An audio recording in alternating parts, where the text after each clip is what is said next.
남편은 세상을 떠났고 자녀들이 이제 자장성을 해서 어느 정도 경제적인 안정이나 시간이 있는 한 권사님 이야기입니다.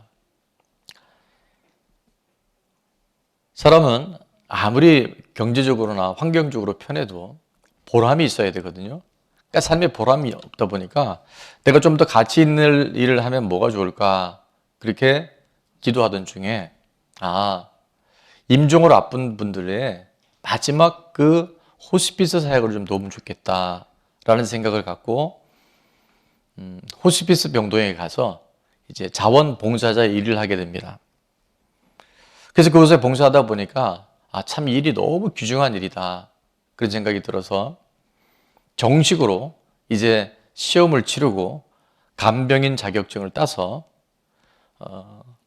봉사하던 그곳 호스피스 병동에 이제 실제 근무자가 돼서 일을 하게 됐어요. 근데 첫 번째 돌보게 된 분이 누구였냐면 80대가 훨씬 넘은 할아버지를 섬기게 됐습니다. 이 할아버지는 이제 아무도 돌봐줄 리가 없기 때문에 혼자서 그 병원에 있는데 말 그대로 호스피스 병동에 있다는 것은 이제 3개월이 남지 않은 분들을 그곳에 모시게 되는데 그 할아버지 섬기면서 거동이 불편하니까요. 밥도 떠넣어드리고 또 부축해서 화장실도 가고 또 목욕할 때 도와드리기도 하고 그렇게 그 할아버지의 마지막 이제 가는 길을 잘 이렇게 섬기는 그런 일들을 도와주셨는데 어느 날 갑자기 이런 생각이 들더래요. 내가 아무리 육신적으로 많이 도움을 드려도 이분에게 정말 필요한 것은 예수님인데 그래서 복음을 전해야 되겠다 그런 마음이 들더랍니다. 그래서 그 할아버지에게 예수님이 누구신지 그리고 예수님이 왜 이 땅에 오셨는지 그리고 예수님이 왜 십자가에 죽고 3일 만에 부활하셨는지를 다 설명을 해드리고 이제 영접 기도까지 하고 구원받는 정말 나는 하나님의 자녀입니다 고백하는 자리까지 가게 됐어요. 그리고 시간 날 때마다 그 할아버지에게 찬송가도 들려드리고 성경도 읽어드리고 또 아프고 힘들 때 같이 기도도 해드리고 근데 말입니다. 어느 날 그 할아버지가 뜬금없이 이런 얘기를 하시더래요. 아주머니도 혼자고 나도 혼자인데 우리 결혼합시다. 그렇게 얘기를 하더래요. 그래서 이 권사님이 더 재미있게 표현합니다. 뭐 한 번 과부되나 2번 과부되나 어차피 과부인데 그렇게 합시다. 그렇게 얘기를 한 거예요. 그래서 이제 병실에 있다 보니까 무슨 뭐 혼인신고하기 쉽지 않으니까 아는 변호사님 불러서 혼인 전체를 다 마친 거예요. 그래서 이제 법적으로도 부부가 됩니다. 근데 이제 얼마 안 있어서 이 할아버지는 돌아가셔요. 마지막 그 임종을 정말 손을 꼭 잡고 그렇게 얘기를 하더래요. 권사님 이렇게 부르면서 내 마지막 인생의 그 황혼길을 마지막 인생의 마지막 길을 이렇게 따뜻하게 나를 돌봐주고 내가 하나님의 자녀가 될 수 있도록 나를 인도해 주셔서 너무 고맙습니다 하면서 이렇게 얘기했답니다. 하나님 감사합니다. 권사님 감사합니다. 그리고 마지막 숨을 거두셨대요. 그런데 놀라운 사실은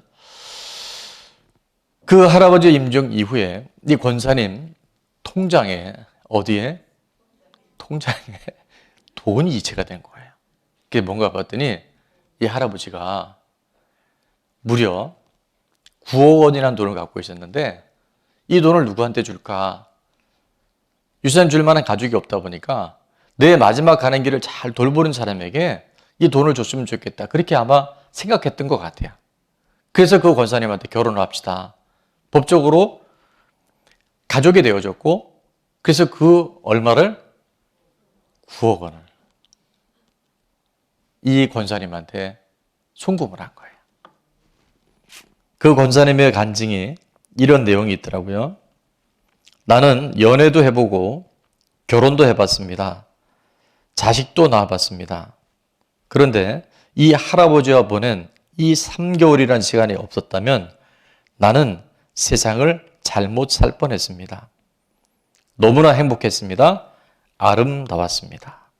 결국 심는 대로 거둡니다. 내가 오늘 무엇을 심느냐는요. 우리는 그냥 무의미한 것 같아도요, 무엇인가 심을 때 반드시 열매를 거두게 됩니다. 오늘 7절의 말씀에도 보니까 스스로 속이지 말라. 하나님은 업신여김을 받지 아니하시나니 사람이 무엇으로 심든지 그대로 거두리라 말씀하고 있어요. 무엇으로 심든지. 오늘 이 예배를요, 여러분, 형식적으로 심잖아요. 그러면 어쩌면 하나님과 아무 관계가 없을 수 있어요. 근데 여러분이 사람 앞에 드리는 찬양, 사람 앞에 하는 어떤 기도나 사람이 들려주는 사람의 말이 아니라 그것이 하나님 앞에 온전한 예배로 심고 드려지잖아요. 하는 거 다 기억하셔요. 놀라운 하나님의 열매들이 우리 가운데 주어지게 됩니다. 저도 목회를 하지만 이제 목회자들 자녀들, 또 선교사님들 자녀들, 사역자의 자녀들은 굉장히 많은 부분에 부담이 있어요. 아는 목사님이 이런 얘기를 한번 하시더라고요. 그 아버님도 이제 목사님이다 보니까 어릴 때 자라면서 똑같이 아이들하고 예배 시간에 떠들고 똑같이 장난치다가 이제 걸렸는데 누가 혼났을까요? 목사님 아들. 누가 맞았을까요? 목사님 아들. 그래서 그게 굉장히 마음에 상처가 되고 그게 굉장히 많은 부분에 자기 안에 쓴뿌리가 됐었대요. 왜 나만 그렇게 맨날 혼나고 왜 나만 그렇게 매를 맞아야 되느냐고. 억울하기도 했는데 본인이 이제 목사님이 돼서 목회를 해보니까 그때 그 아버지의 마음 또 선생님들의 마음이 이해가 가서 지금은 많이 회복이 됐다라고 얘기하십니다. 사람들이 보는 어떤 이목들이 있기 때문에 조심스러운 면이 되게 많아요. 때로는 희생해야 하는 부분이 있어요. 또 참아야 되는 부분들이 있어요. 그때마다 우리는 그렇게 얘기를 하죠. 자, 사역자의 자녀들에게는 굉장한 상급이 있어. 미래에 하나님이 주실 큰 보상이 있어. 우리가 그렇게 얘기를 해요. 그러나 당사자 입장에서는요, 그건 그때의 일이고 하늘의 상급이 있다 할지라도 지금 오늘 여기서 뭔가 주어졌으면 좋겠다는 마음이 사실은 솔직한 인간의 마음일 수 있어요. 자, 그런데 마가복음에 보면 전혀 뜻밖의 생각지 않았을 때 예수님이 십자가를 지고 간 사람의 이야기가 나와요. 그 사람의 이름이 여러분 알고 계시죠? 누구예요? 구레네 시몬이라는 사람이었어요. 근데 왜 십자가를 졌는지 누가복음 15장 21절에는 자세하게 그 내용을 기록하고 있는데 제가 한번 읽도록 하겠습니다. 마침 알렉산더와 루포의 아버지인 알렉산더와 루포, 색깔이 구분되어 있죠. 아버지인 구레네 사람 시몬이 시골로부터 와서 지나가는데 그들이 그를 어떻게 해요? 억지로 같이 가게 하여 예수의 십자가를 지우고. 자, 구레네 사람 시몬이 그 예수님의 십자가를 대신 졌는데 왜 졌다고 돼 있죠? 억지로 졌어요. 영문도 모르게. 어떻게 보면 억울하게 졌다 이렇게 얘기할 수도 있어요. 근데 그 구레네 시몬의 아들들의 이름이 뭐예요? 알렉산더와 루포다 이렇게 기록하고 있어요. 자, 이 사실은 그냥 성경을 읽을 때는 아무것도 아닌 것 같지만 우리가 눈여겨봐야 될 것은 구레네 시몬이 예수님의 십자가를 질 때는 억지로 억울하게 이유도 모르고 졌잖아요. 근데 이 일이 훗날 어떤 역사로 초대교회에 자리하고 있는지 우리는 로마서를 통해서 확인해 볼 수 있는데 로마서 마지막 16장에 가면 사도 바울이요 평생 믿음의 동역자들의 이름을 37명의 이름을 나열을 해요.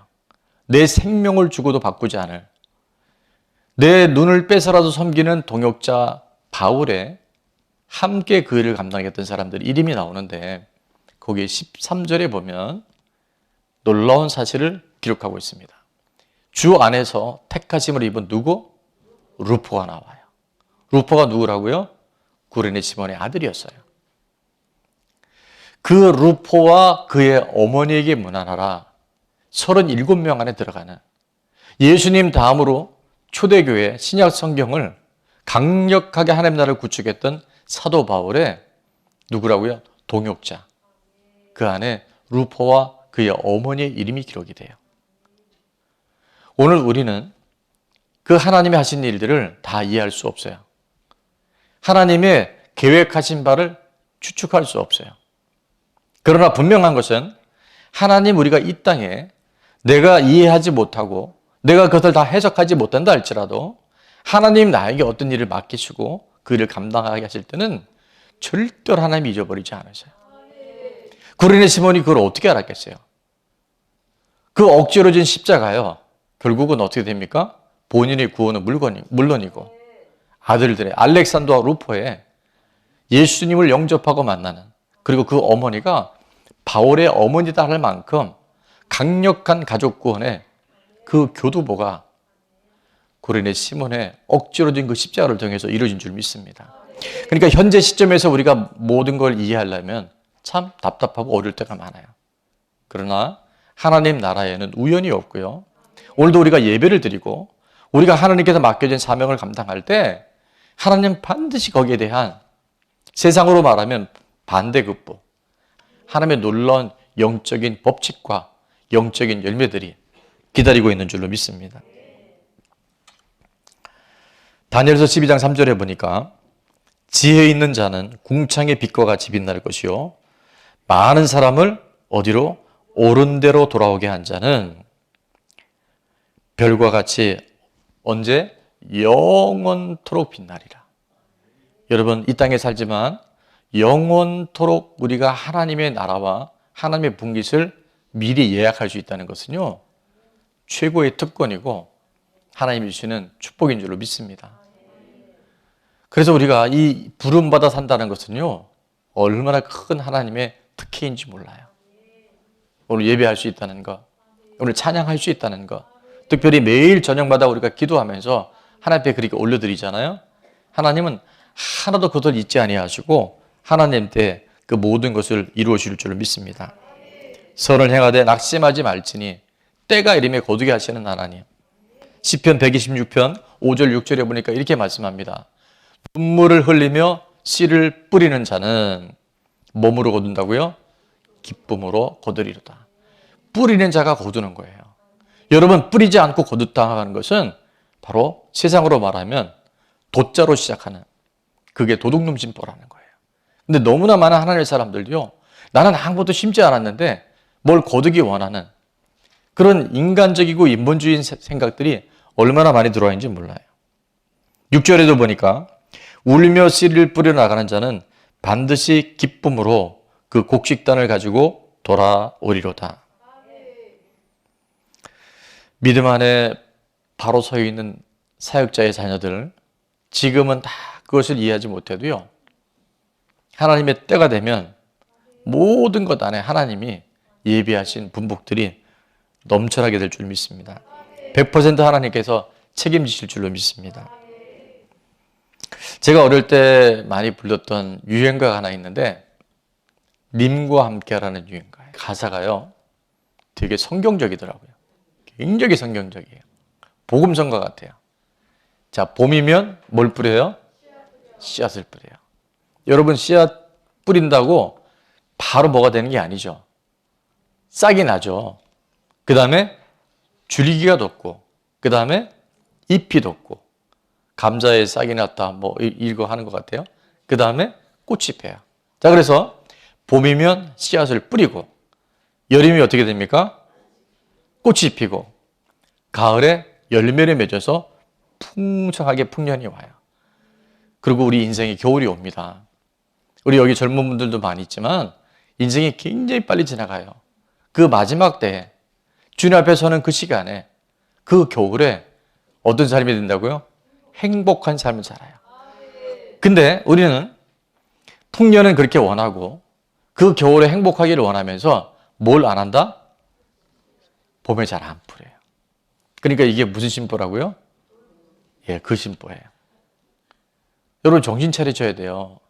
오늘 우리의 삶은요, 어저께 내가 뿌린 씨앗의 열매예요.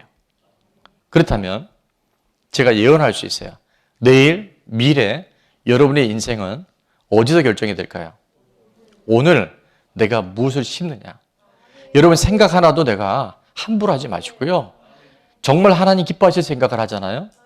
내 삶에 중요한 가치들을 심고 기도로 심고 말씀으로 심고 여러분 하나님 기뻐하시는 것에 물질을 흘려보낼 때 여러분 얼마나 많은 것들을 거두시겠어요. 그러니까 그게 어떤 외부에 있는 게 아니라 바로 내가 오늘 무엇을 심느냐가 결국 현재의 나와 미래의 우리 삶을 결정하게 되는 줄로 믿습니다. 한 2년 전쯤 됐을 거예요. 우리 청년 중에 한 청년이 오른쪽 청력이 점점 나빠져서 거의 듣지를 못해요. 아시는 분은 알겠지만 청력은 절대 좋아질 수 없답니다. 더 나빠지지 않는 한 더 좋아질 수는 없대요. 그런데 그때 철야 때라고 생각이 되는데 철야 때 기도하고 또 5기 50일의 기도, 6기 50일의 기도를 하면서 계속 선포하고 계속 기도했어요. 그리고 시간이 지났는데 이번 주에 하나님께서 그 심은 대로, 기도한 대로 하나님께서 거두게 하시는 그런 증거가 있었어요. 화면에 잠깐 보시면 저게 이제 도표인데 저 도표에 보면 그 청년의 청력이 이 노란색이 쭉 내려가 있는 저 표가 지금 훼손된 제 지금 청각이에요. 근데 2년 전에 뭐 했더니 기도를 심었더니 빨간색 볼펜이 이번에 검사한 건데 보십시오. 지금 중도 난청까지 올라가서 지금 정상 수치로 가고 있는 거예요. 우리는 오늘 그냥 내가 기도하는 거지 뭐 천만에요. 하나님 그 기도를 들으셔요. 반드시 때가 되면 하나님 열매를 거두게 하세요.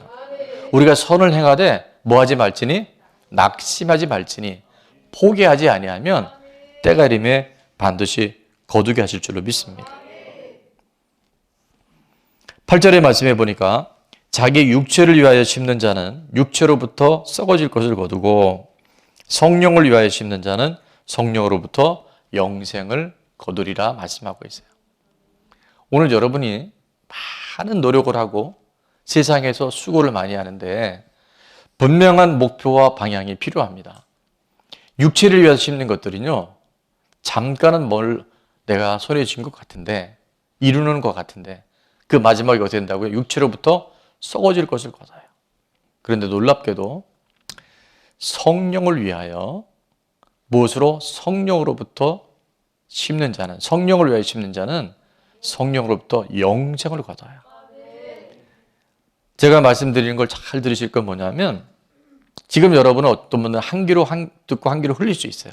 그런데 이 땅에서 영생을 준비하는 기회와 시간들을 하나님 우리에게 허락해 놓으셨어요. 기회를 주고 계세요. 근데 여러분이 그거를 땅의 것들, 육체로에 심어버리면 나중에 가면요, 그게 다 아무것도 아니라는 걸 그때 가서 후회하게 돼요. 그런데 성령을 위하여 성령으로부터 성령을 심는 자는 하나님의 나라와 하나님의 말씀을 심는 자는 뭘 거둔다고요? 영생을 거둬요. 영원한 생명을 우리 삶 가운데 지금 여기서 경험하게 되는 줄로 믿습니다. 세상에서 제일 많이 가져본 사람, 성경에서도 그렇고 온 인류 중에 아마 우리는 기억하실 거예요. 솔로몬만큼 모든 걸 누려본 사람이 없을 거예요. 오죽했으면 솔로몬이 마시던 물컵, 잔도 뭘로 만들었다? 금으로 만들었대요. 모든 것을 다 가지고 있던 사람이었는데 그가 노년에 쓴 전도서에 보면 이렇게 말하죠. 전도서 1장 2절에 한 번도 아니고 반복해서 이렇게 얘기합니다. 전도자가 이르되 헛되고 헛되며 헛되고 헛되니 모든 것이 헛되도다. 5번이나 얘기합니다. 내가 육체로부터 거두려고 했던 그 모든 것들이 다 헛되다는 거예요. 근데 그것을 그때 가서 후회하는 사람, 미래하는 사람이에요. 미리 경험한 사람들이 이런 고백을 할 때 여러분 똑바로 중심을 잡고 내 인생의 방향과 목표가 정확하게 시작할 때 우리 삶은 영생의 삶을 미리 준비하게 된다니까요. 아, 그때 선포된 그 말씀이 이 얘기했구나. 그건 늦는 거예요.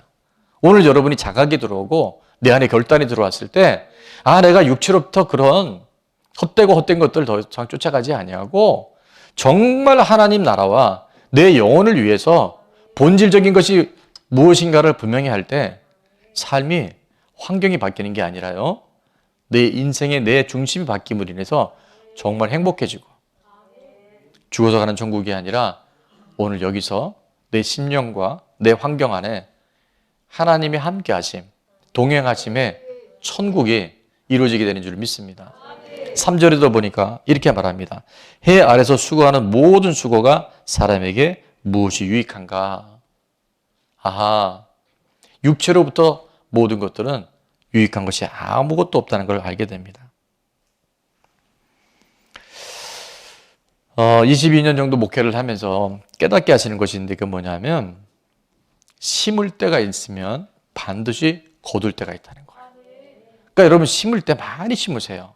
봄에 많이 심으세요. 그리고 여름에 꽃이 피고 그 꽃이 필 때까지는 태풍이 올 수도 있고 가뭄이 올 수도 있고 병충해가 올 수도 있잖아요. 근데 그걸 잘 믿음으로 견뎌야 돼요. 그리고 때가 되면 가을이 되면 님과 함께 가다처럼 풍년이 오고 우리 제 마지막 그 끝지점에 가서 그 겨울에 다른 사람들은 다 헐벗고 두려워할 때 정말 행복한 삶을 살아갈 수 있는 그 능력이 어디 있다고요? 심을 때. 심는 자에게 거두게 하시는 것이 하나님의 법칙입니다. 9절에 보니까 우리가 선을 행하되 낙심하지 말지니 포기하지 아니하면 때가 이름에 거두리라. 자, 이 말씀을 볼 때 우리가 손으로 심는다 해도요, 뭐 할 때가 있다고요? 낙심할 때가 있고 포기하고 싶을 때가 분명히 있을 수 있어요. 그러나 그때 믿음의 사람은 거기서 견디는 거예요. 심었으면 하나님 반드시 거둘 때가 있다는 것을 믿고 신뢰하고 여러분 기다릴 때 하나님은 정확한 하나님의 때 우리의 믿음의 분량이 차고 그 씨앗의 생명력이 가득 찼었을 때 거두게 하시는. 그래서 여러분이 내가 수고하고 노력한 것이 아니라 작은 걸 심었는데 30배, 60배, 100배 완전한 열매를 거두게 하시는 하나님을 경험할 수 있도록 그 하나님이 나의 하나님이 되어지는 은혜가 있기를 주의 이름으로 축원합니다. 어느 동네에 가게가 하나 오픈했는데 그 가게 이름이 뭐냐면 행복을 파는 가게 이렇게 써 있어요. 그러니까 너무 행복하기를 원했던 내 삶은 불행했던 한 사람이 그 행복을 파는 가게에 가서 이렇게 주문합니다. 지금 나에게 이 가게에서 파는 제일 큰 행복을 주십시오. 이 가게에서 제일 크게 만들어 놓은 행복을 나한테 주십시오라고 얘기를 했어요.